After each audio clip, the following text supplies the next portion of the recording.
Hi, I'm back with another video, and today I'm gonna look at the destruction deck as one of the campaign decks. And I think this one was or is quite fun to start with. It actually has a lot of synergies as on destruction in the way one what they want to do, and the cards are, I would say, I mean they're good all around. Not as many dead cards, so it's a good foundation. And yeah, let's go through them and see what we have. So in this one you have the mega boss on a Mark Russia. So when you remove a unit, you rotate additional actions. It's nice to talk about actions, which is quite an important mechanic in the destruction decks. So action adding, and then they have the Bone Splitter Shaman, which is if you have support, so we talk about support, which is also like a common destruction theme here. Increased damage, so your big spells can be added if you have more grots or stackings next to it, which is also like makes sense in a destruction kind of way.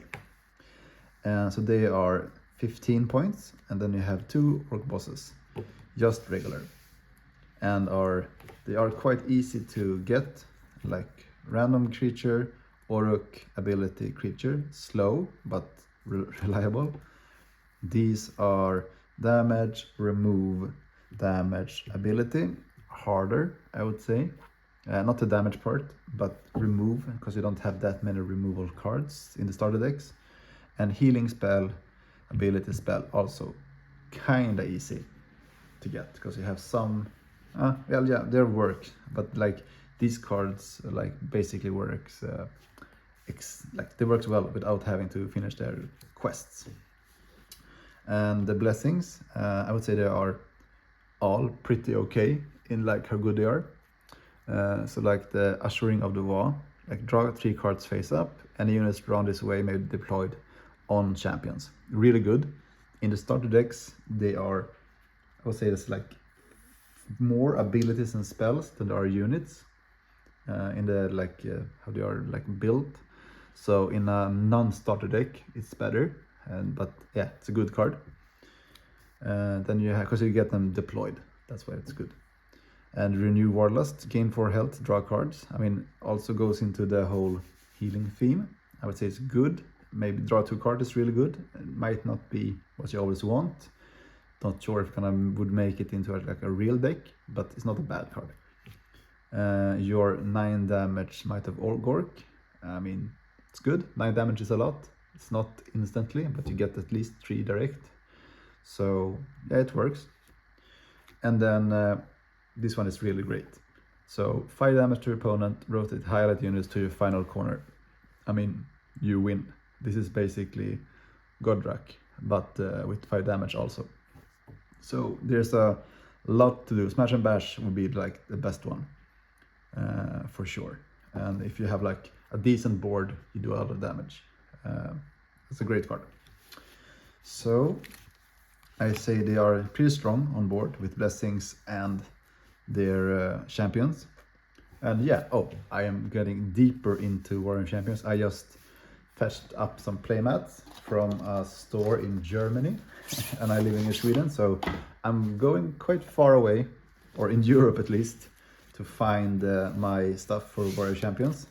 There are some in Sweden that have the products, but they're selling at like full retail price while we are discontinued and like not gonna happen anymore with this game. So I'm not gonna pay like 80 to 100 euros for a display box and stuff like that. So I'm looking for discounted or sales stuff. So they have found these awesome playmats. So I bought 4, and they are like a combination of like destruction and chaos and order and destruction and so forth. So I have at least now I feel like I'm playing the proper game.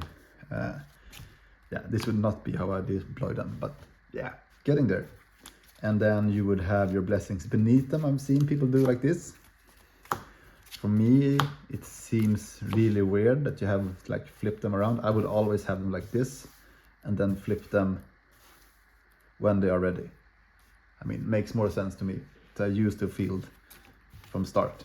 But I've seen people do this, so I guess that's how you're supposed to do it. Sorry. So yeah, cool playmat. Gets the material going. So let's look at the units. Put these guys up here.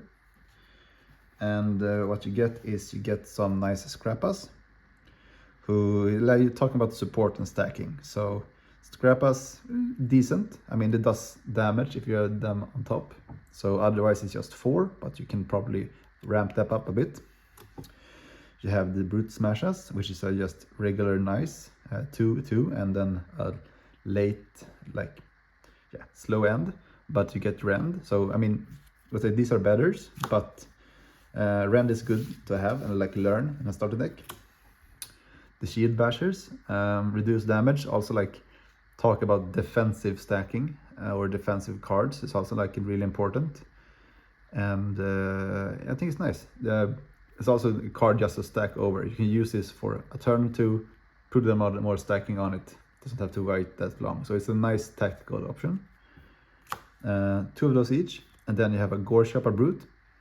That is just 1, 1, and 3. So it's nice damage and it gets rend. If you're a highlighted champion, is an expensive one. So that's the orcs. So you got some orcs here.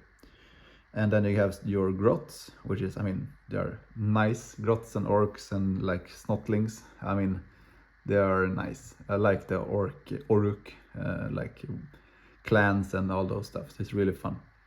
I wish there were more Oldhammer in Age of Sigmar, but Oldhammer is dead, so can't be. So anyway, just a super nice. If it would have been based on cost, it would have been really cheap. Stacking card gets +1/+2 support, so it's nice to have those. And then you have your the Wolf Chariot, which is a nice throwback to the Oldhammer.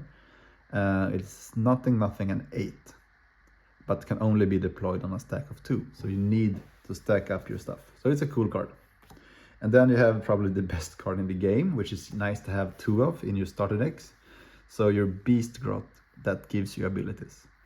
I mean, just a slow clock, but it gives you like such an edge early out and like end game as well. So it's a great card and super simple and just good to have that in a starter deck to help people understand, well, how you can use the corners for different stuff other than damage.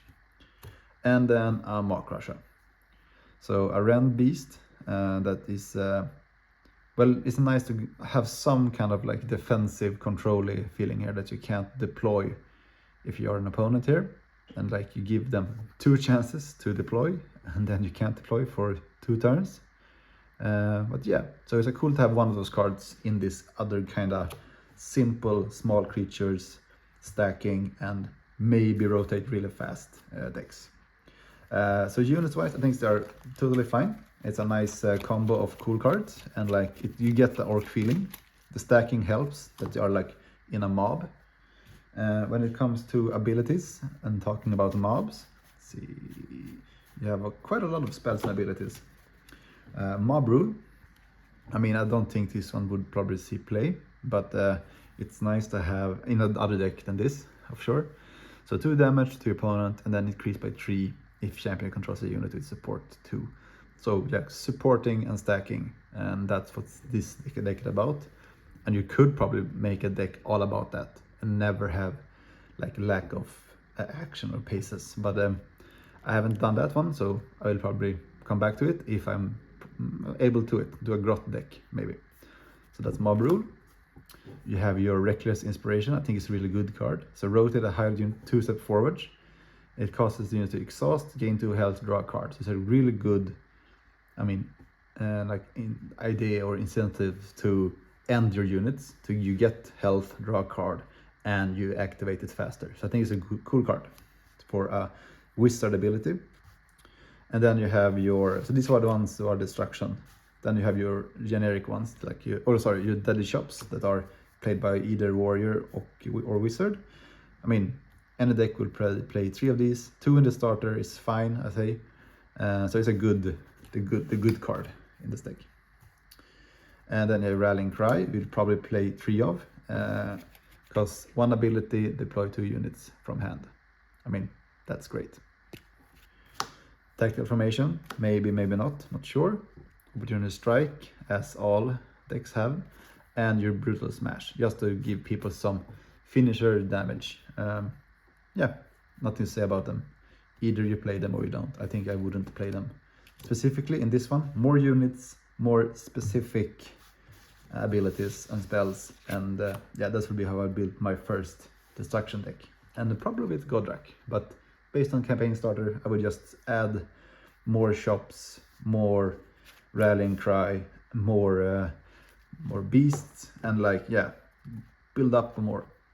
Gain health. It's really nice with your bone splitter, of course, and I'd say it's a pretty fair, like 1/1, and it gives you more like time to build up your stash. Can take them away, and then of course, War Ceremony is a nice, like, also like thematic flavor, working with your highlight units at dormant, and you draw cards for each highlight dormant in, well, 2 turns. I mean, that's great. Card draw is a really important mechanic in all card games often. In this one even so, because you draw cards and you draw them in the start of turn, and then you can use them. So you play this, gain some cards directly. You can play those cards next turn. You have saved your like action. You can draw cards directly. So like it gives you like a between mid late game like turn. So I think it's really cool. And then Call of War is super cool. I mean, deploy Oracle Grot units from your hand or deck. That's just great on the highlight champions. And then search or shuffle. So I mean, you can fetch up your deck. You fetch up your cards you want. I mean, that's really, really nice. And get some filtration and all those stuff that's nice in card games. But I mean, would you play 3 of these? Have specific like main tactic orcs or grots that you really need? I mean, in this kind of scenario, it's nice to be able to find your wolf chariot. Because it's nice at a good time to find a wolf chariot to add on your stack of 2. So I mean, it's a cool card, like tutor cards. I love those in Magic, so in all card games basically. So tutor cards are cool. Tutor means demonic tutor, and then tutor means that you're nothing really, but this becomes a statement of a card that fetches you a card from your deck. So basically that's a tutor card. So it's a bit of history. Send some bolts and a mystic shield. So I would say all around cool cards that are like you feel good when you play them, because you do stuff that you're breaking the system a bit, and you're feeling like you're controlling your deck, and in a kind of aggro like deck with like lesser creatures, to find the specific ones like this one with a finisher 8, combine that one with like going to the end. I mean, there's something here that you actually can work with. And I would add for sure one more Wolf Rider, easy. I would remove some damage units or get damage spells or abilities, add some deadly shops, more rallying cries, and I think the deck will be quite good, quite fast. So I think this is like you want an easy deck to actually build upon, sorry for that, and like have a good starter deck to actually play with. And so that's probably what's gonna happen. I'm waiting on a delivery right now for a lot of cards. And when they arrive, I will add boosters to each. So yeah, thanks a lot for watching. And next up will probably Chaos or Death. Until then, have a nice day.